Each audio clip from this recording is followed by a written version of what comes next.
আমের মৌসুমে ব্যবসায়ীদের লেনদেন নির্বিঘ্ন রাখতে বিশেষ উদ্যোগ নিয়েছে বাংলাদেশ ব্যাংক। রাজশাহী অঞ্চলের 4 জেলার আমের বাজার সংলগ্ন এলাকায় শনিবার সীমিত পরিসরে ব্যাংকের শাখা ও উপশাখা খোলা রাখা হয়েছে। শুধু আজই নয়, আগামী 31 জুলাই পর্যন্ত প্রতি শনিবার একই ব্যবস্থা চালু থাকবে।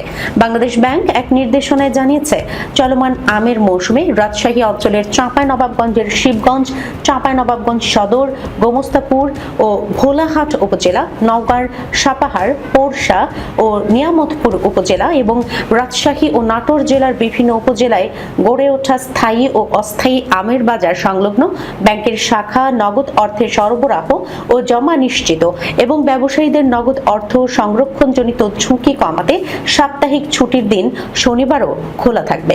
সাপ্তাহিক ছুটির দিন শনিবার সীমিত পরিসরে ব্যাংক খোলা রাখার এই সিদ্ধান্ত আগামী 31 জুলাই পর্যন্ত বলবৎ থাকবে বলে জানিয়েছে বাংলাদেশ ব্যাংক।